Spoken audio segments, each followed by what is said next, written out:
பொதுவா முருகப்பெருமானோட அந்த சிலை பாத்தீங்கன்னா அவரோட சிலையா இருந்தாலும் சரி, வேற எந்த ஒரு தெய்வத்தோட சிலையா இருந்தாலும் சரி, கீழே ஒரு சின்ன ஒரு பீடம் இருக்கும். அந்த பீடத்து மேல சிலை ஆடாம இருக்கிறதுக்காக என்ன பண்ணுவாங்கன்னா ஒரு சின்ன ஒரு பீடம் வச்சு அது மேல நிறுத்துவாங்க. ஆனா இங்க சித்தர்கள் வழிபட்டதுனால உங்களுக்கு சித்தர்களாலே தெரியும் சிவபெருமானோட அந்த ரொம்ப அந்த பற்று உள்ளவங்க. அதனால அவங்க பாத்தீங்கன்னா என்ன பண்ணிருக்காங்கன்னா, இதுல பாருங்க அந்த வட்ட வடிவிலான ஒரு ஆவுடை பாத்தீங்கன்னா ஆவுடை இருக்குது. ஆவுடையில அந்த கோமுகம் இருக்குது. இதுல இப்போ இந்த ஒரு ஆவுடைக்கு மேல பாத்தீங்கன்னா முருகப்பெருமான் நின்ற கோலத்துல காட்சி கொடுக்காருங்க. இதோடைய காலம் அப்படின்னு பார்த்தா இங்க உள்ள இவங்களோட தகவல் படி கிட்டத்தட்ட 2000 இருந்து ஒரு 2500 ஆண்டுகளுக்கு முன்னாடி சித்தர்களால பிரதிஷ்டை பண்ணப்பட்ட முருகப்பெருமானோட சிலை அப்படின்னு சொல்றாங்க.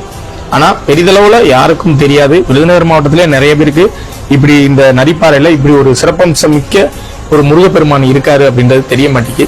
தயவு செஞ்சு இந்த முருகப்பெருமான நிறைய பேருக்கு தெரியப்படுத்துங்க. முருக பக்தர்கள் எத்தனையோ கோடி பேர் இருக்காங்க.